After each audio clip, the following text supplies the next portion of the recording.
Okay, but I'm going to get started. Um, Today is what, day 9, day 8 of your day 8 of the 15 and 30.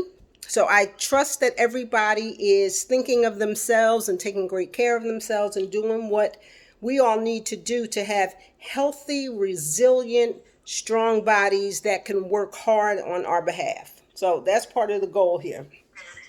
And today we're going to talk about our terrain. And typically, when we think of terrain, we think of an outside environment, right? There might be rivers and streams and valleys and peaks and mountains and trails and, ditches. There might be, um, you know, um, wetlands. There might be places that are dry. So that's typically what we think of when we say terrain. But in the daily cleansing lifestyle, terrain is our internal environment, right? So we have all types of things going on in our body. Some things are peaking and running in very efficient conditions, and other things might be a little diseased. It might be not working at its maximum. So, part of what we work on in the daily cleansing lifestyle is knowing our terrain and building and cleansing for a healthy terrain. Now, what do I mean by that?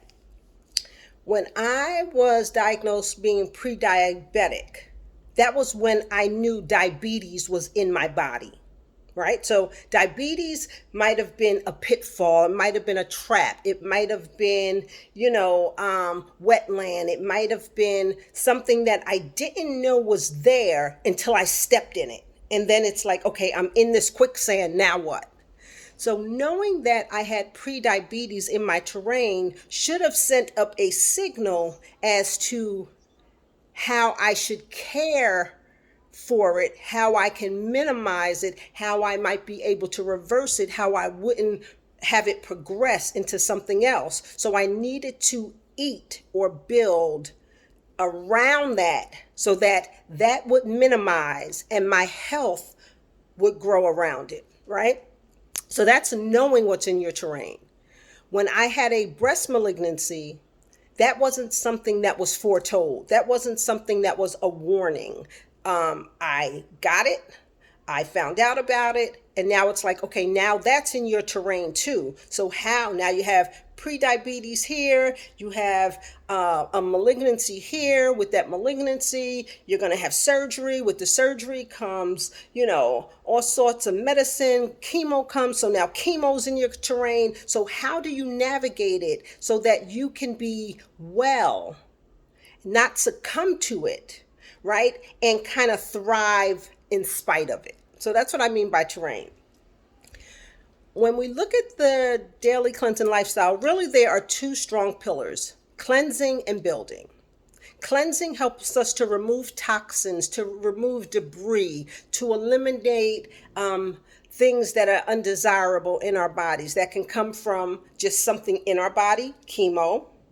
It can come from something that we put into our bodies, food that don't nourish us or don't enrich us, foods that don't benefit us. It can come from outside pollutants. It can come from, negative mindset. It can come from a lot of different things that we need to cleanse and detoxify for. But building, the second pillar, comes from what we are consciously doing to benefit our terrain, to make what's already strong and healthy maybe strong and healthier, more resilient, because it might have to carry us in those things that aren't so good. So when you can rebound from chemo, you need a strong foundation because certain areas are going to be weak, right? Is that making any sense? Yes.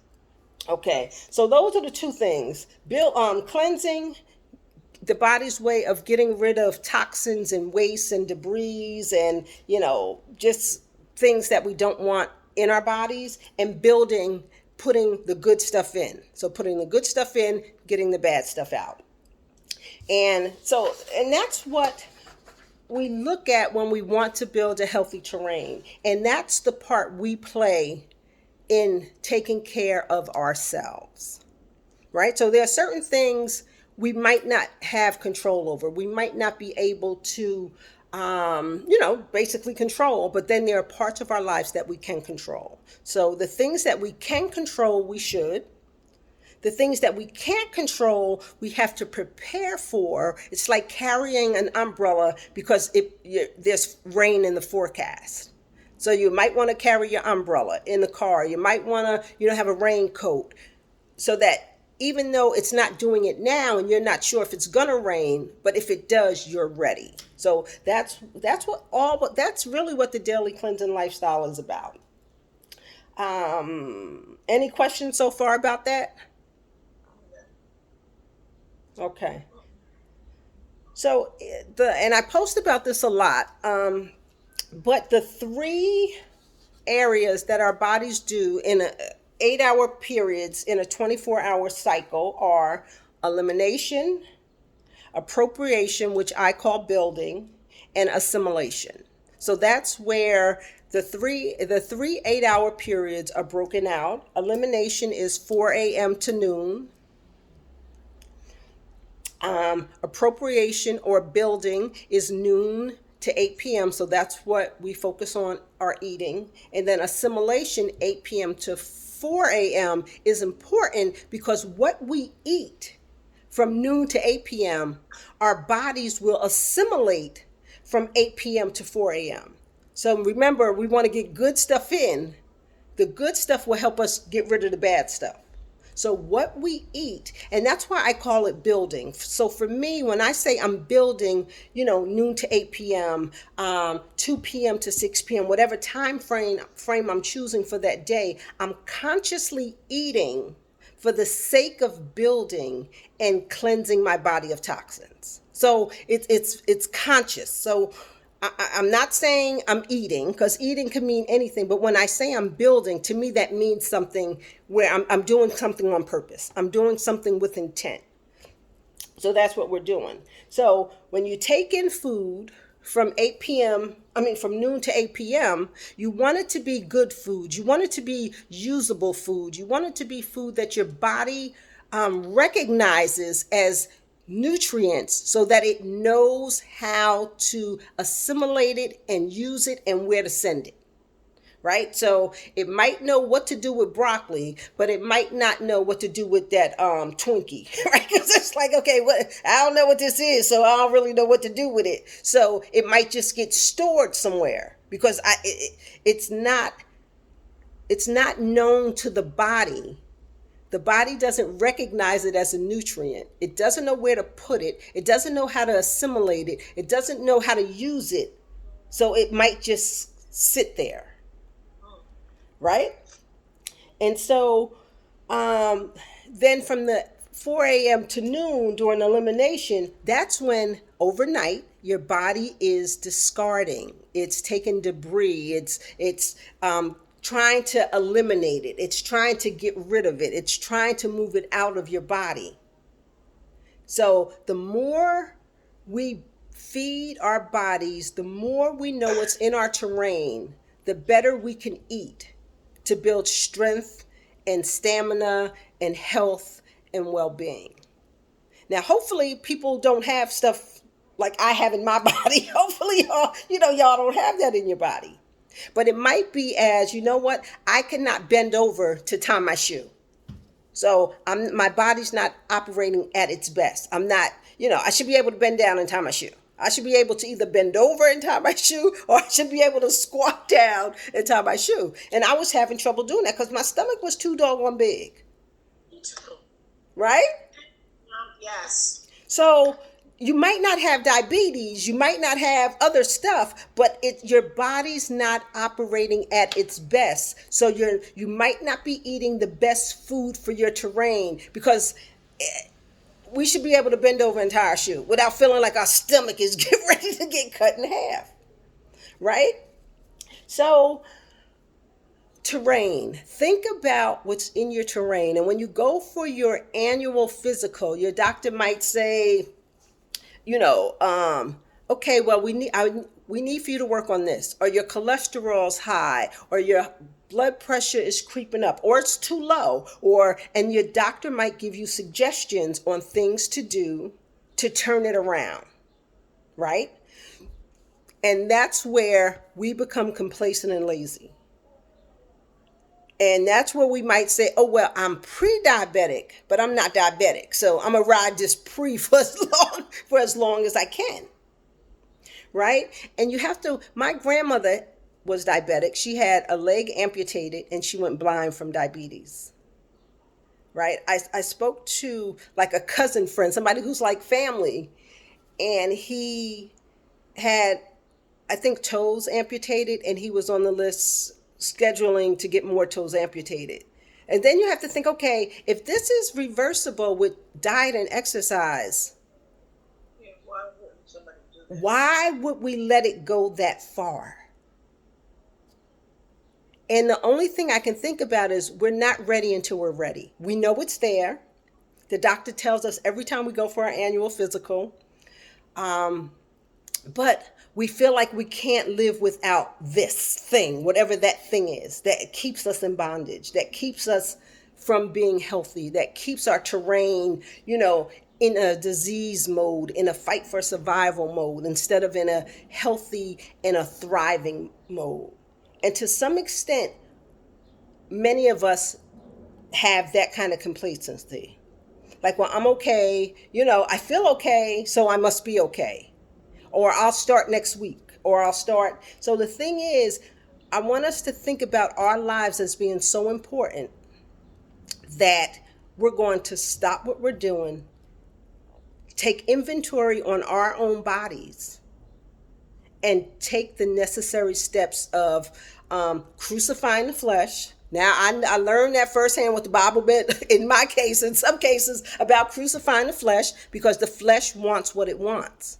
And if it's not going to profit you, if it's going to keep you in dis-ease, if it's going to keep you in lack and limitation, it's going to keep you in fear and guilt and condemnation, we have got to get off this cycle.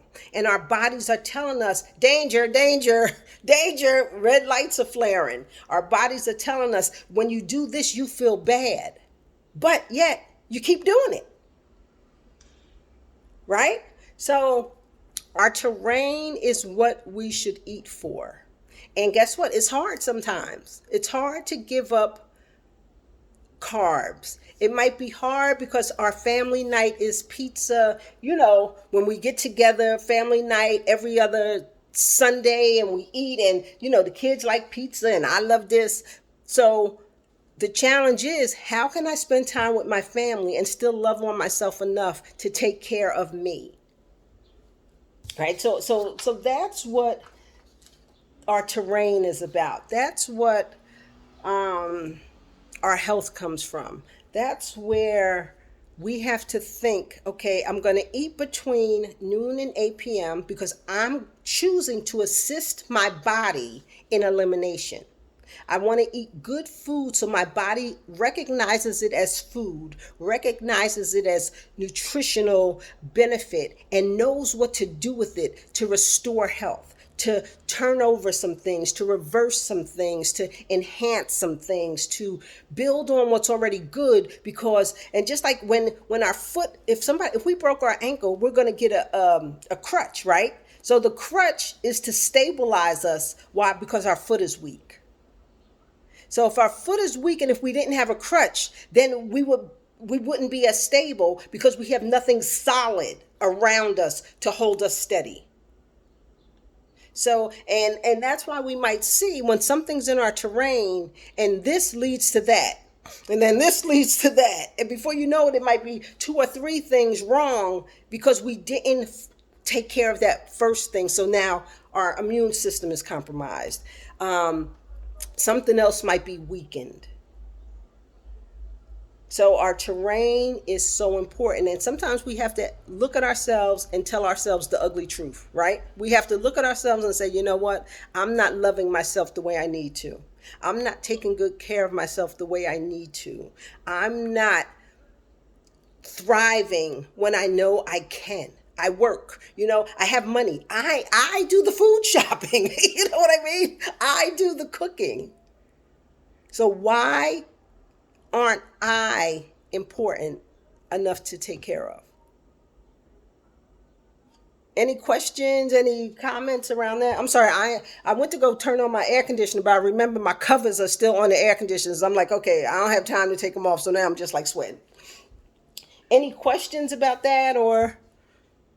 I do have a comment. I guess I hear all of what you're saying, and I totally agree.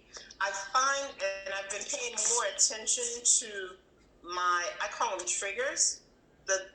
Once I eat it, I just gotta go down that dirty path, that dark path. And one of the things that I have discovered is potatoes. Like I have and I wasn't always, but in looking at what I'm eating and cutting out and trying not to eat anymore, at least low numbers, I cannot touch a potato. Okay. But I get overwhelmed sometimes when I just want that potato. And I'm finding for the last week, I decided, I'm really going to pay close attention to what I'm eating. I have to admit, I didn't do much of the cooking from the recipes, but I did make sure that I was eating vegetables and lean meats. And I think some days I just didn't even touch a carb because I was afraid if I ate the carb, I was going to overeat with the carb. But that has become almost like a fear. And because of that, I'm not eating, I don't think I'm eating enough. Okay, that's important. What I'm supposed to do, you have to take in so much. But I'm finding I'm not eating enough, and with I'm going to throw all of mine in so you can kind of decipher it however you want. The other thing that I'm challenged with, I can go through the morning, like the whole cycle, and not eat until 12. I finally got to that point a couple of months ago when I started with the daily cleansing. I was doing really good, but then I succumbed to coffee with cream. The flavored cream, specifically coffee made hazelnut. Now I can drink that 2 cups, and I won't have anything else besides that and the hot water or water until like 1, sometimes 2, maybe even 3 o'clock. But then I don't want breakfast food. I might eat lunch, and then I'll eat maybe a dinner, and I'm okay. But then at night, I drink my water, but I want a cup of coffee. So I finally got this week to where I got rid of the coffee binge. That was hard because I'm also tackled smoking. I'm 5 days without smoking. I figured if I'm going to change everything, We're just going to do it. I'm going to put it all in, double or nothing in this boat. So I'm 5 days without smoking. I haven't had the coffee with the cream, but I also know that I'm not eating like I should when it comes to intake of calories. Now, wait, let me stop you there for a second. Now, part of, and we talked about it last time, and as soon as I can get this Zoom from last week together, I'm going to send it out. What we talked about last time, and it's a mind shift, because we've been taught eat 6 small meals a day, count your calories, go low fat, and on this day, on this 15 and 13, we're going low carb, high fat. Carbs keep you in a cycle of sugar, carb, sugar, carb, sugar, carb, and then you're only burning what you have readily available, which is sugar, and you're never touching your fat sources. You're never touching your fat deposits. So eat without thinking of calories, without thinking of low fat, without thinking diet food, eat. Like eat avocado, nuts, cheese. If you eat meat, eat meat. Eat bacon and eggs. Eat. And it's not breakfast at noon, lunch at 2, dinner at 6. You eat whatever you want, when you want. You're getting away from the labels. So guess what? If you like potatoes, you might want to try a whole lot of different, and the recipes were just to give you an idea. Figure out whatever you're going to do for yourself. But figure out how to make a cauliflower risotto with nice mushrooms in it, how to make a cauliflower mashed potato, how to make cauliflower macaroni and cheese. Find a way, because now say if you try to do high fat and high carb, you're going to crash. Oh no, I'm not gonna do that. So, and the thing is, it's hard to put down something if you don't have something else to replace it. Right? So it's not just stop. It's okay, do this, focus on this, and this will minimize. So do the try different things, and your mind is gonna say, girl, you're gonna eat. I post stuff just so y'all can see the way I eat. Now, I fast, right? But I eat. And when I'm breaking my fast, the day before I'm breaking my fast, 2 days before, I already have my meals planned. I already went grocery shopping, right? Because I'm excited about food. I love to eat. When you minimize your caloric intake, your body goes into starvation mode because you're not feeding it enough, and it doesn't know the next time you're going to eat. So it's going to hold on to the fat. With me, it's like, okay, here she comes shoveling in all this food. I know she's going to eat, so I can release the fat that she has because I know that she's going to eat, because she's not trying to chew on carrot sticks and just eat mushrooms. And no, eating, guess what? If you ate a half a cup full of assorted natural nuts and a cucumber, that, believe it or not, is a complete meal. Right? That's a complete meal. Get some berries and make some whipped cream on it. Put some olive oil in your whipped cream and go to town on it. Get some plain full fat yogurt. Put the berries on it. Put the whipped cream piled high. It's just like put your face in it, right? And eat it. All of that is fine. And it gets you excited. And it gets you, and you'll see. And I couldn't really believe myself, but because it's me and I'm living with me, I know. I ate full fat. When the doctor told me, listen, you can, if you want diabetes, you're well on your way. Keep doing what you're doing. You're gonna win the prize. You're gonna get diabetes, and then you be happy, I guess. If you don't want it, stop eating bread, pasta, rice. Cut down on grains and root vegetables. And I said, you know what? I already had a malignancy in my body. If I can stop this, it's my responsibility to stop it. And that day, after I ate my loaded pizza, I just dropped it. I dropped the carbs. But I knew that I was doing fat. I knew I was doing fermentation. And I said, you know what? I don't want diabetes. And if I don't have to have it, I don't want it. I don't want to increase the chances of me getting it.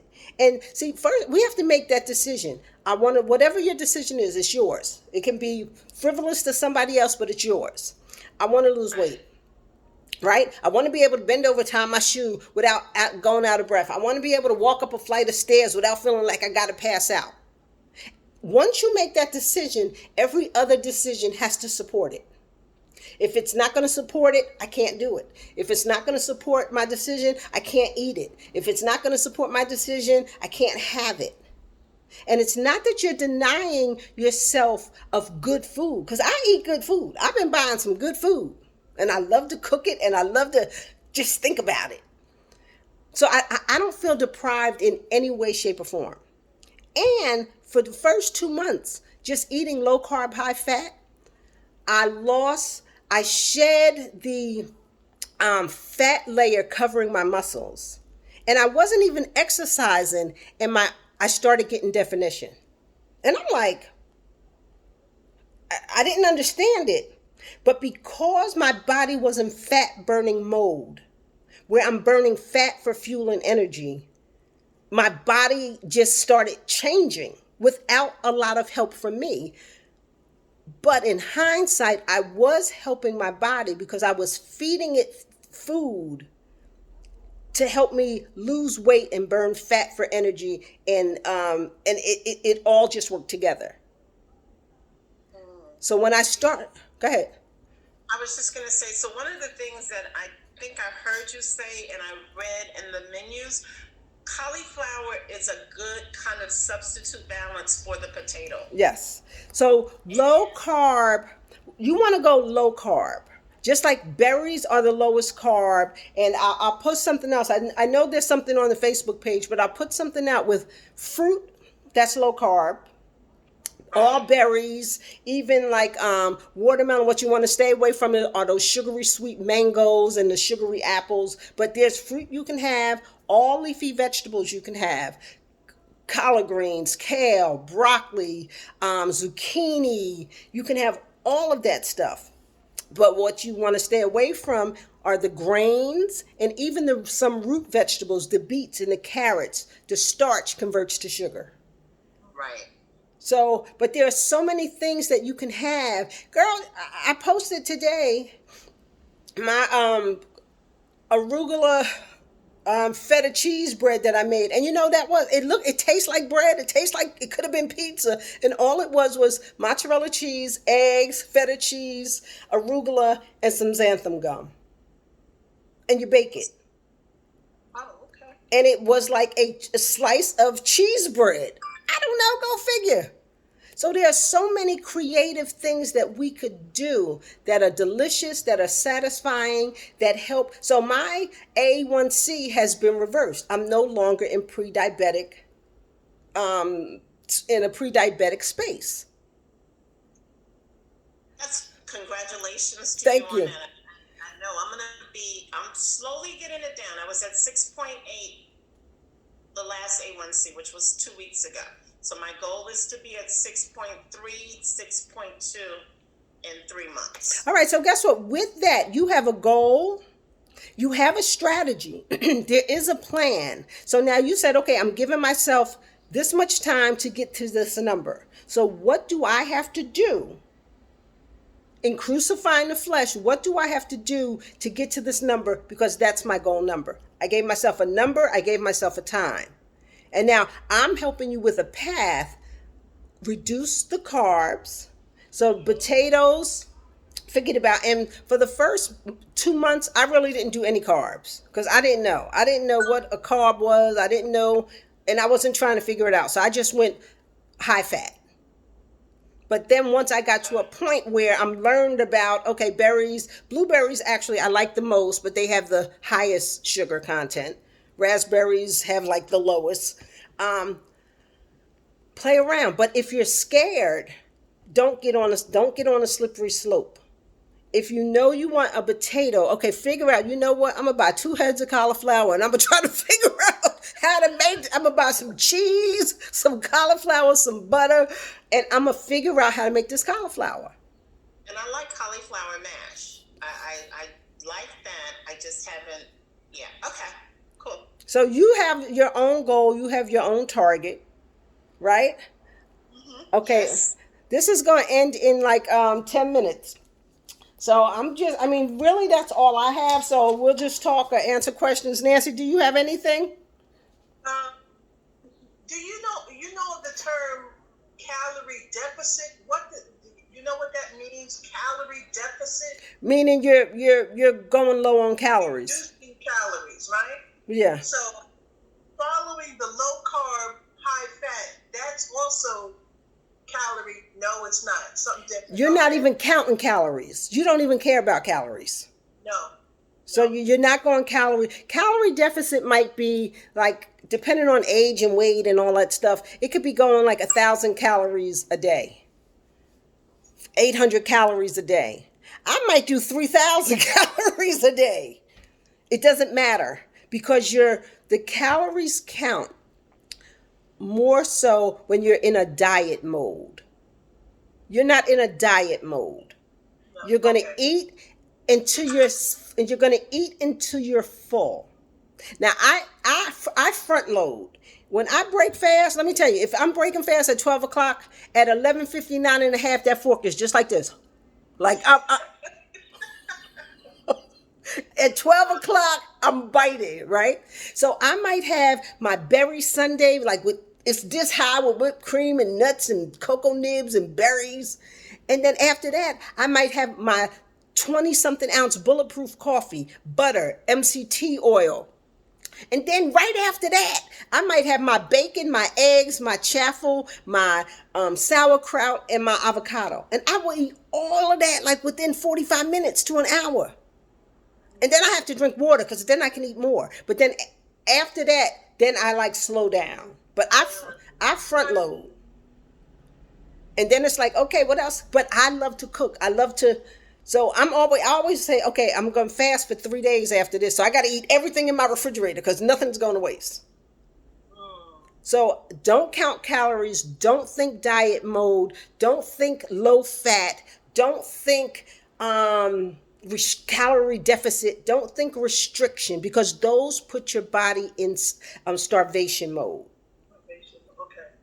Think, you know what, I'm going to enjoy good fat food, whether it's a steak and eggs, whether it's just an avocado with salad drizzled with olive oil on it, whether it's nuts and cucumber, whether it's cauliflower mash with mushrooms and a piece of fatty fish like salmon or cod. And then I'm going to make a fat bomb. I'm going to make some fat bombs and I'm going to eat that too. And I'm going to put butter in my coffee and I'm going to put heavy cream. So Deborah, the heavy cream you can actually have in your coffee. Just stay away from the flavored sugar because that's going to trigger sugar. Buy just heavy whipping cream and add that to your coffee. Whip it up. Get some monk fruit and ethanol. I think that's how you say it. Sweetener. You can sweeten your whipped cream with that. But you have to be careful with that because that, even though it's low, it's no calories, there's no carbs in it, but it could trigger your sugar craving. But get some heavy cream. Heavy whipping cream. Pour that in your coffee. Okay. What is MTC oil? What is it? It's a medium triglyceride MCT. It's a oil derived from coconuts. It could be derived from palm oil too, but get the one derived from coconut oil. So what would I go to the store looking for? MCT oil. Oh, it'll say that. Okay. It'll say MCT oil. Put some of that in your coffee. Put butter on everything. The butter. Don't blame the butter for what the bread did. Put butter on everything. I take a shot of olive oil every day while in my eating period. I might take a scoop of peanut butter, right? So butters are fine. Nut oils are fine. Avocados, fatty fish, meat, chicken. Don't go for the skinless. Get the skin. I mean, so really, and everything in your body is going to scream, alert, alert, stay away from that fat. You have to say, you know what? I've tried other things. I'm going to try this. I'm going to try to do fat and see how you feel. You're going to burn energy. You're going to burn fat. You're going to see your weight drop because you're burning fat. You're not just burning sugar that you're replenishing and burning sugar. You want to get to that stored fat that you have. And the only way you're going to get to that fat is either you're going to be depleted of carbs or you have to finish the carbs before you get to the fat. So if you keep putting carbs in, you're never going to get to that fat. So no matter, you can't out-exercise a bad diet. So even if you're out there exercising, if you're still eating carb loading, It doesn't go nowhere. Right. Got it. So eat for your terrain. Really look at your medical reports. Look at your last physical and see what's in there and be perfectly honest with yourself. Am I feeding this disease in my body or am I starving it? Am I feeding the health of my body or am I starving health feeding disease? Am I starving disease feeding health? Because chances are we're doing one and not the other. And we're going to go for the sweet things. We're going to go for the things we're used to. We're going to go for that salty thing. We're going to go for the thing that we're used to, but that thing is probably feeding the dis-ease and starving our health. Got it. And you know, it's as hard as we want it to be. Because if we're like, oh my God, I can't, oh my God, then we're making it harder just because it's more mental than physical. Yeah. It's more mental. So if you can wrap your head around, I'm doing this for me because I want to live a long, healthy life. We've all had people, like, why is the Black community dying from COVID more than other people? Because we have all these underlying diseases. right? So we can't blame other people for the disease that we're feeding in our own bodies. Right? We can blame other people maybe for some other stuff. But chances are we can't blame other people for what we're eating, what we're putting in our bodies, we can't blame anybody but us for that. Because we're adults. And most times we're buying the food, we're preparing the food, we're doing it. Right. And that's a tough pill to swallow, to figure that you self-sabotage it, right? Yeah. But a lot of times we're self-sabotaging. So look at your terrain, tell yourself the truth. You don't have to tell anybody else the truth, but you have to tell yourself the truth. And then you have to make a decision to choose life. Because life and death are roads that are before us all the time. And we have to choose life so that we might live, and we might live healthy, successful lives where we're thriving. We're not just getting by. We're not just limping by, but we're feeling good and we're looking good. And, you know, we can run the race. Mhm. So Les, what about alcohol? And when I say alcohol, I'm talking about maybe a wine, not like a Hennessy or anything, but is occasionally. How does alcohol? Because I know it's a form of sugar, but during the eating or when we're building our terrain, an occasional glass of wine, does that knock everything off? For the most part, while in your eating period, you can eat what you want. So if a glass of wine is what you want, but just know that the sugar's in there. I mean, so just people say that, I guess vodka is like no sugar, like, I guess. Yeah, calorie, yeah. Really? Vodka? I mean, I don't drink, but that's what people say. But guess what? In your eating period, first try to stick to the window. And I'm going to try to see if you guys want to try a 24-hour fast where I'll help you prepare for it. So if you fast, you'll be fat adapted, you'll be ready, and you can choose your own day to do it. But if you want a glass of wine in your building period, go ahead. Like I'm not a cop. You do whatever you want in your period, in your in your building window. But no, am I building? Is what I'm doing and eating, building, and helping me build a healthy terrain. And let that decision guide you. And it might be like, you know what? Yep, it's just, yep, it is. Not working. I mean, so guess what? And sometimes the answer is, you know what? I'm going to do it. Right? Yeah. It's your choice. But I want to see you guys. So the goal is a minimum, which should be doable, 15 pounds in 30 days. Has anybody seen any weight release? And it's not just scale. I haven't weighed myself. It's not just scale. It doesn't have to be scale. It can be my clothes fit a little looser. I feel a bit more energetic.